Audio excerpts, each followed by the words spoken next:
Karena di saat hari kiamat, seluruh makhluk Allah subhanahu wa ta'ala, seluruh manusia, bahkan bangsa jin, semuanya berdiri habis dibangkit oleh Allah subhanahu wa ta'ala. Semuanya berdiri di hadapan Allah menunggu hisab dimulai lebih dari 50.000 tahun. Bisa enggak terbayang berdiri berapa lama? 50.000 tahun. Dan semuanya keadaan laki dan perempuan sebagaimana baru dilahirkan. Bisa enggak Bapak Ibu terbayang? Sekarang mohon maaf, ibu-ibu yang begitu berjilbab, pakaiannya yang rapi dan sopan, Masya Allah, tertib, bersih, make up, cerah mukanya, bisa menarik perhatian. Betul nggak? Bagaimana di hari kiamat? Semuanya di satu tempat, disamakan, laki sama perempuan campur, dan semuanya dalam keadaan sebagaimana baru dilahirkan, tidak berpakaian apa-apa. Ketika Rasul menceritakan kepada Siti Aisyah pun kaget. Ya Rasulullah, laki dan perempuan sama-sama. Kefikiran Siti Aisyah kemana? Malu dilihat oleh orang. Apa kata Rasulullah SAW? Wahai Aisyah, di saat itu kesibukan manusia pandang kepada Allah subhanahu wa ta'ala, menunggu hisab lebih daripada kefikiran yang lain. Bisa enggak terbayang? Saya yakin tidak bisa terbayang. Mohon maaf, apapun kesibukannya, biarpun dahsyat yang menarik perhatian, tetap ada kesempatan masih cuci mata. Betul enggak?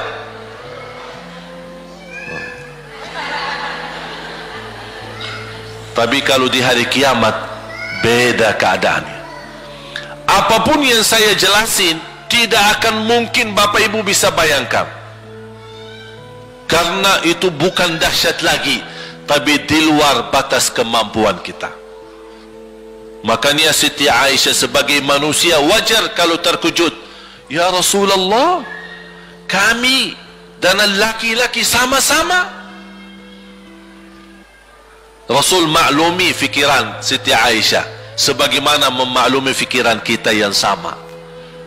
Tapi ternyata kalau di sana beda. Makanya di saat itu belum lagi matahari didekatkan. Disebut dalam hadis mil, 1 mil. Di dalam satu hadis 1 mil adalah, kalau untuk dalam mata itu kan berapa ukurannya? Berapa senti ya? Sangat kecil. Betul? Kalau dalam bahasa Arab itu namanya mil. Berarti ukuran nanti di hari kiamat kita berdiri 50.000 tahun dan mataharinya dekat seperti ini. Di riwayat mil bukan yang itu maksud, tapi adalah ukuran perjalanan 1 mil. Kira-kira 1 mil cukup jauh? Sama, kurang lebih berapa kilo? 1,5 kilo? Ya, kurang lebih 1,5 kilo.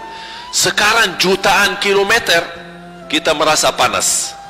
Sudah ada AC, sudah ada kipas, sudah ada ujang, sudah ada ini, tapi merasa begitu panasnya. Itu jutaan kilometer. Bagaimana kalau 1,5 kilo?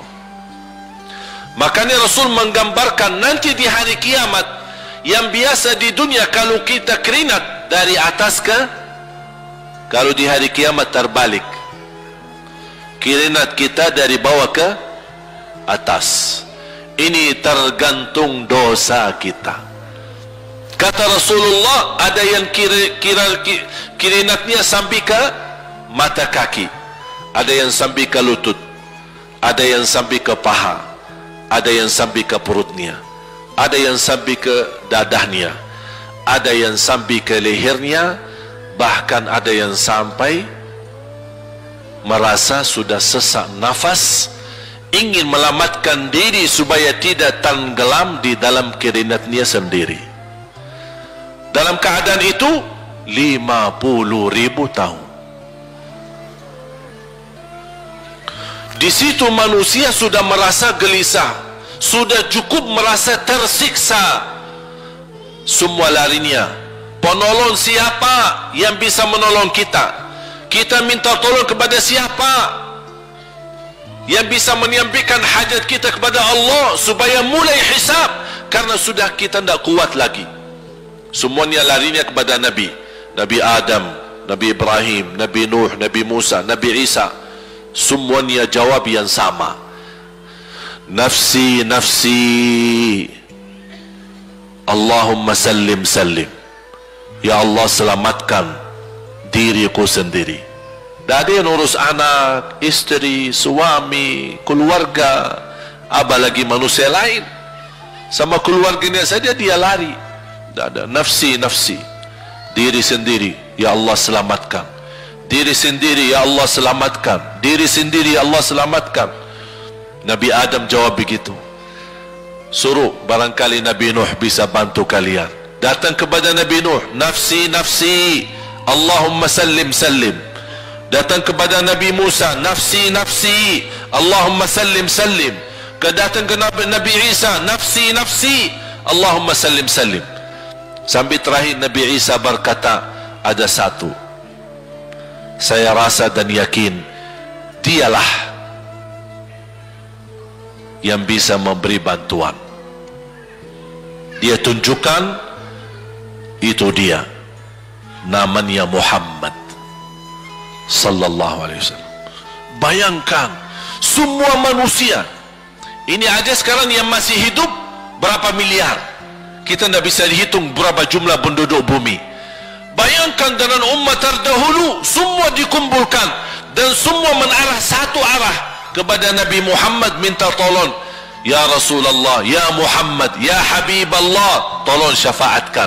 Barangkali dengan bantuanmu, doamu, syafaatmu bisa ini mulai dihisab supaya terselesai siksa yang kita hadapi. Begitu mereka datang, apa jawab Rasulullah SAW? Allahumma sallim sallim, ummati ummati.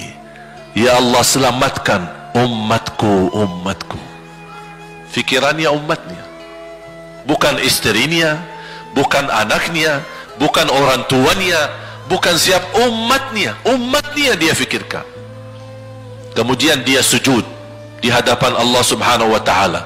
Kata Rasulullah, di saat itu aku bersujud, Allah gerakkan lidahku untuk memuji Allah dengan kata-kata pujian yang tidak pernah makhluk pun sebelumnya sebutkan pujian itu. Artinya pujian yang Allah anugerahkan untuk Nabi Muhammad sebelumnya tidak ada satu makhluk pun yang bisa mengucapkan, hanya Nabi Muhammad, dan hanya di saat dia sujud di hadapan Allah di hari kiamat. Allah biarkan beberapa lama, habis itu Allah berkata, ya Muhammad, irfa' ra'sak wasal tu'ta washfa' tushaffa. Ya Muhammad, angkatlah kepalamu dan silahkan minta apapun, aku berikan. Silahkan beri syafaat kepada siapapun, aku terima syafaatmu. Langsung dia berkata, ya Allah, kasihan manusia, mohon segera dihisab. Baru mulai dihisab, turun kitab-kitab. Ada yang mengambil kitabnya dengan tangan yang kanan, itulah bahagia. Ada yang mengambil kitabnya dengan tangan kiri, dia berusaha sembunyikan tangan kirinya karena dia malu kalau kitabnya diterima dengan tangan kiri. dia sembunyikan tangannya yang kiri ke belakang. Larinya buku amalannya ke belakang dan langsung nempel di tangannya. Tak ada yang bisa lari di hari itu. Semua amalan, buku amalannya dibuka oleh Allah. Dan akan Allah mulai menghisabkan kita satu persatu. Tak ada kelompok-kelompok, tak ada bendera, tak ada ormas, tidak ada kelompok, tidak ada pimpinan. Masing-masing benderanya kita apa? Buku amal. Dan Allah manggil kita bernama satu-satu. Ibu, sini, datang. Kata Rasulullah sallallahu alaihi wasallam, yuhasibullahu al-abida laisa bainahu wa bainahu turjuman. Allah akan hisab hamba-hambanya satu demi satu, bersatu-bersatu, dan tidak ada penerjemah. Jadi tidak bagi terjemah, translate. Ya Allah, saya tidak mengerti bahasa Arab, saya tidak mengerti bahasa, ya Allah, gimana ini, saya butuh translate atau beracara supaya bisa bantu saya lulus dari hukum. Tak ada. Yang hakim Allah, keputusannya Allah, yang menentukan Allah, mahkamah yang dikuasai Allah, hamba di hadapan Allah, saksi semua, tangan saksi, mata saksi, lidah saksi, kaki saksi, buku amal saksi, malaikat saksi. Bagaimana kita mau lari? Ditanya oleh Allah, hei hambaku, ingat enggak di malam itu, di tempat itu, kamu berlakukan dosa itu? Seorang hamba yang masih memiliki iman, dia merasa dan ingat, dan dia merasa malu, dia tunduk kepalanya. Kata Allah, malu ya, malu. Tunduk, ya malu ya Allah, malu, malu. Dan subhanallah, tanda rahmat Allah, ketika Allah bertanya dengan kita, tak ada orang lain yang bisa lihat. Supaya apa? Supaya hisab kita di antara kita sama Allah tidak terbocor kepada orang lain, supaya tidak malu sama orang lain. Allahu Akbar. Habis kita sudah raku diri, ya Allah, saya ingat dan saya rasa salah dan saya malu. Apa kata Allah? Waktu itu kamu lakukan dosa itu, aku tutupi. Aku tutupi. Tak ada yang tahu. Kita lakukan dosa ini udah sekian tahun, ada yang tahu enggak? Tak ada yang tahu. Karena kita lakukan di saat sembunyi. Kata Allah, di saat itu kamu lakukan dan kamu tahu itu dosa, tapi aku tutupi supaya kamu jangan menjadi malu di depan keluarga atau di depan sahabat. Aku tutupi. Dan aku sekarang sudah menutupi dosamu di dunia, dan sekarang aku hapuskan dan ampuni dosamu di akhirat. Allahu Akbar. Disitulah terasa anugerah, ampunan Allah yang maha kuasa. Dan Allah di saat itu mampu menghukum kita. Dan kalau Allah menghukum kita, Allah tidak pernah menzalimi kita. Justru itu keadilan Allah. Tapi Allah tidak memperlakukan keadilannya, justru yang mendahulukan ampunan dan kasih sayangnya. Habis selesai hisab, harus semua tanpa kecuali liwati neraka Jahannam di atas sirat. Sirat yang panjang, yang kejam seperti pedang, yang tipis sampai tidak bisa dilihat oleh mata.